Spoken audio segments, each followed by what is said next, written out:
What is good, guys? DNGL back at it again with another YouTube video, and today I am going to be going over all the Hall of Fame elite players that you guys should definitely be aiming for. Now, sorry I'm bringing this a little bit late. Probably would have been a little bit better if I posted this earlier, but you know, life's been busy and I've been busy. You know, I'm in grade 12 now, so I'm actually kind of studying, you know what I'm saying? But alright, so I'm gonna try and make this video nice and quick, just because my last videos have been pretty overextended. So I'm just gonna make this as fast as possible, right to the chase for you guys. For the upgradable Hall of Fame players, I would not do what I'm doing. I chose Rod Woodson just because I think I needed some cornerbacks, but honestly, I don't feel like you guys should probably take the cornerbacks. Rod Woodson, just because his stats aren't outstanding and they're mediocre at best. They're not. His stats aren't as outstanding compared to those of like Champ Bailey's or to those of Ines Williams. So I definitely don't think that he's going to be the standout card. Now, I think stay away from Dan Marino just because he's a smash mouth quarterback. Definitely not a really. I mean, he's got good stats and everything, but he's smash mouth and he's quarterback's kind of slow and just not really my type of a thing to use a smash mouth scheme. So I think stay away from Dan Marino. Reggie White, a little bit too slow for a defensive end in my opinion, so I don't think you guys should go for Reggie White. Terrell Davis is actually not that bad. His speed is not too bad, and I think I've used him a little bit as my fullback, and he does seem to be getting a lot of these trucks off and power moves off, so he definitely seems like a good viable choice, especially when you level him up, because at an 82 overall he has 84 speed. I'm guessing at an 84 overall he might be having 85, 86 speed, which is actually very solid for a free halfback, and he's got pretty good stats as well. So I definitely recommend Terrell Davis if you do not have a good halfback. But in general, I feel like this Brian Urlacher is the best card out of the upgradables you can choose. Just stat wise, he's got really good stats. He's a field general middle linebacker, and I feel like he's just really good. 77 speed, which is really fast for like a pure base 80 overall. And of course, as more you level him up, the better that he gets. His stats are pretty crazy. He's Brian Urlacher, right, you guys? So he's got that name to him. He's Mr. Urlacher, you know. He's the centerpiece for the Bears, and he's going to be the centerpiece for your defense, as he's going to be the anchoring down your midfield. He's an absolute he's a pretty godlike card, and highly recommend him. I chose Rod Woodson just because I kind of needed more cornerbacks, but so alright, just in case you guys didn't understand, I would Urlacher's number one choice. Number two choice is Terrell Davis, and the other ones are really up to you. But if you guys are looking at a pure value, I would say Brian Urlacher first and Terrell Davis second.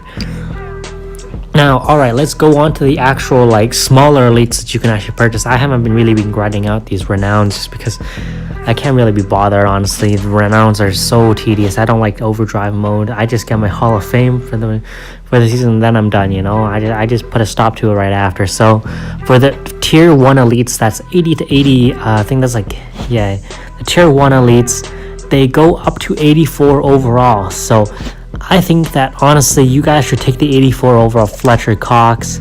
He's actually a pretty good defensive tackle in terms of stats. Another good option would be this Andrew Whitworth, because he is an offensive tackle and he's also a vertical scheme. So I definitely think like this Andrew Whitworth would be another really good option for you if you do not really want to focus on your defensive tackles.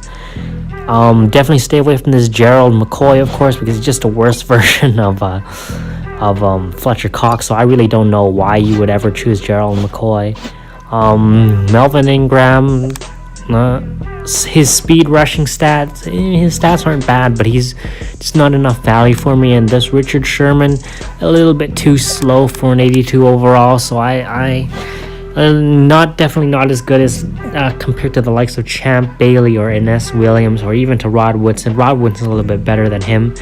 So I definitely think like Fletcher Cox would be your number one pick. Well, actually, I would tie Andrew Whitworth along with Fletcher Cox, just because Andrew Whitworth is an offensive tackle and he's vertical play style, which means that he's going to be worth quite a bit of coins. And Fletcher Cox, of course, is the 84 overall defensive tackle. Now going on to the 85 to 89 overalls.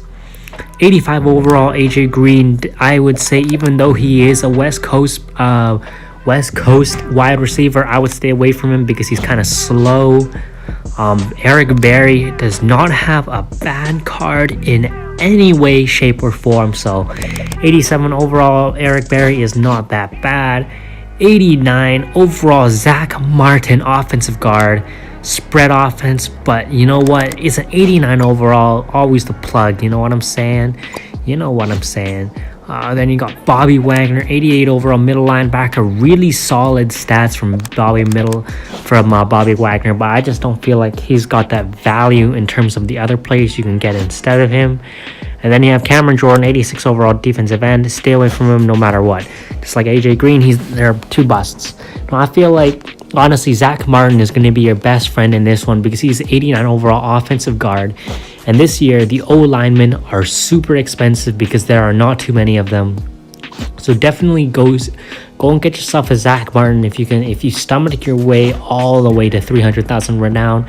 Zach Martin is the way to go.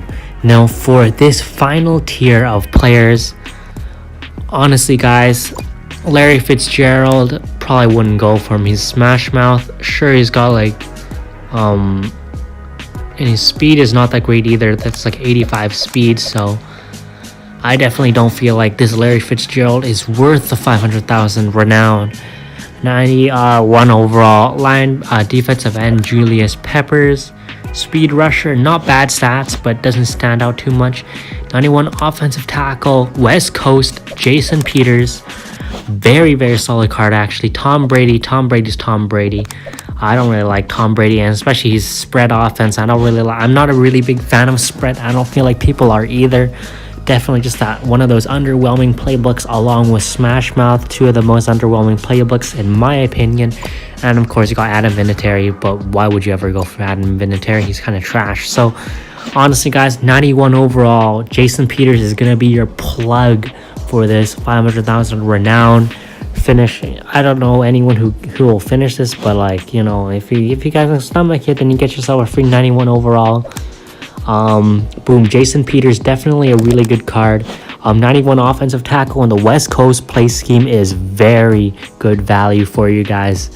Like I said before, Julius Peppers, he's decent if you need someone on the defensive end, but his stats don't really scream out to me, so I definitely feel like Jason Peters you're gonna be the plug for you guys. So that's gonna be it for today. I hope I made it nice and short for you guys. Sorry I have not posted this a little bit earlier, but you know, this is the best that I can do. That's gonna be it for today, you guys. Please subscribe if you are new. Please like the video if this helped you out. Peace out, guys. I'll see you guys next time.